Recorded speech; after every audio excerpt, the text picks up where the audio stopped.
they came out with this term just a couple of weeks ago, Corruption Perception Index. Okay. Now, the Transparency International is a body that has this league table of countries that they deem to be in levels of corruption. And depending on your position, like a football league, on this table, it shows how, according to them, or not even according to them, if you don't understand what they're saying, it would seem like it shows you how corrupt countries are. Now, at the bottom of this league table, you got the African countries, who are deemed to have real high corruption perception indexes. And at the top of this league, you have the European white countries that have very low corruption perception index. Now you can look at this corruption perception index league table and think, they're saying Africa is really corrupt. And they're saying England and Finland and European countries are less corrupt. But you have to look at what they're actually saying. It's corruption perception index. It's how much the general population, it's not even the general population, it's the business people, because they take it from the business people in that country. How much those businesses perceive there to be corruption in government offices in those countries. Okay, so they're giving their opinion. They're giving their opinion. Corrupt businesses people are giving their opinion, their honest opinion on their level of corruption that they perceive to be in that country. Okay, so that's their opinion based on their own based feelings. upon their own feelings. Okay. So it's a corruption perception index. It's not a corruption index. It's a corruption perception index. And they publish these tables every year for countries to, show if they're going up or they're going down. What it's actually showing is the level of perception of corruption in those countries between the people who they poll. But you see, I think that's a classic example of us and the ignorance and the lacking knowledge, because we don't read, or because we don't understand things a lot of the time, that they put these things over on us and we don't even realise that, hold on, it's corruption perception as opposed to corruption. Actual fact. Because it's not actual fact, it's just someone's opinion, and it's their opinion based on gosh knows what. And what happens, we end up taking on that opinion based on the environment that we're living in, based on the food that we're eating, the food that they're giving us, based on the way that we've been thinking about ourselves, that we really are nothing, based on the depression within our society, that we just take on these attitudes and these opinions and think that we are the worst people, or we're low people, and we're not. Right. We're so powerful, and we're so powerful that they're trying to keep us at the bottom because they know that they'll collapse without us. So a crime is being committed in our minds now, because they are perpetrating this idea and perpetuating this idea that we are corrupt, naughty by nature, when really it's naughty by nurture,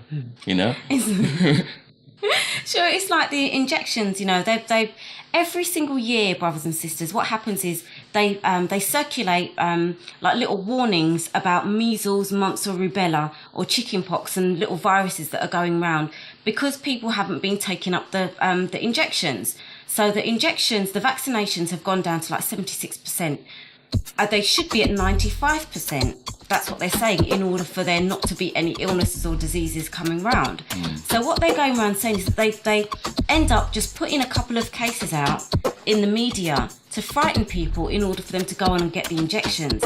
I'm not saying whether to get the injection or don't get the injection, but I'm saying every year they do the same thing. Every single year they start the same little campaigns to force people to go on and get the injections. And it happens with the crimes, it happens with the floods, it happens with the vaccinations, it happens with all of them. Yeah, and the vaccinations that they're encouraging us to get, there's pharmaceutical companies waiting in the wings with the vaccinations already prepared, to make X amount of millions, billions of it. These are the big time drugs companies, that are never shown as drugs barons. Whenever you think of a drugs baron or somebody dealing drugs, you see a little brother on the street who, again, fur coat the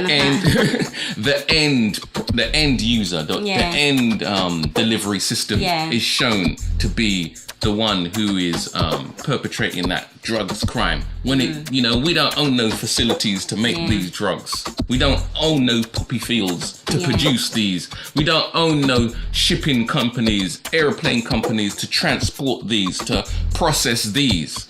Yet the crime always is targeted at our door.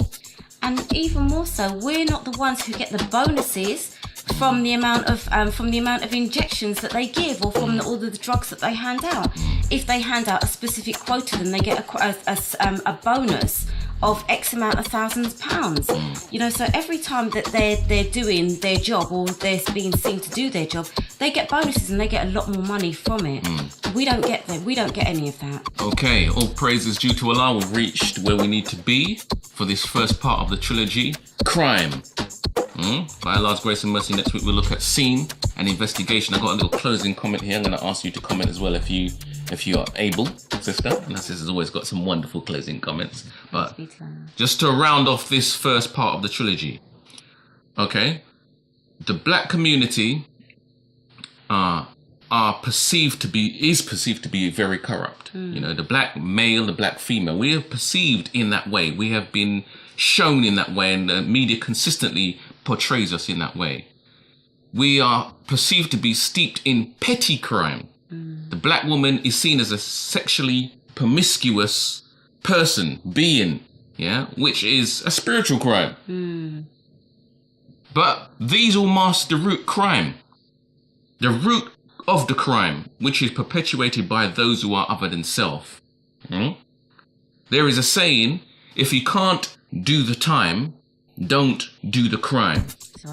We've modified and updated that saying, and now it says, if you don't know the crime, you can't know the time. We don't know that crime is being committed on certain levels. We don't even see certain things as a crime. So we can't know the time, and we can't hope to solve the crime. We can't even understand the scene that we're in, let alone make any kind of investigation. And the crimes being committed against us, because I was explaining, about working on the on the plantation, working in the society, working in the community, and the conditions that we're working in, brothers and sisters, are so poor, and we don't even know how much we're suffering and how we're suffering. And it's only when we start to understand the law and the European laws of human rights that we have as workers do we understand how much pressure and how much stress that we go through, and how that it's a crime that's being committed against us. I was working in an environment where the conditions were terrible, and in me doing that, when I found out that we're not supposed to be working under those kind of levels of stress, but it's only after I started to look around and I found out my rights, that's when I saw that you don't have to work under those kind of environments. We don't have to work under those kind of conditions and subject ourselves to so much stress and pressure. Praise is due to Allah. Okay, brothers and sisters, we're going to leave it there for now. By Allah's grace and mercy, we will spiral up again on this very serious topic, crime scene investigation. But with that said and done, brothers and sisters, we'll leave you as we found you in the greeting words of peace. We say Assalamu alaikum.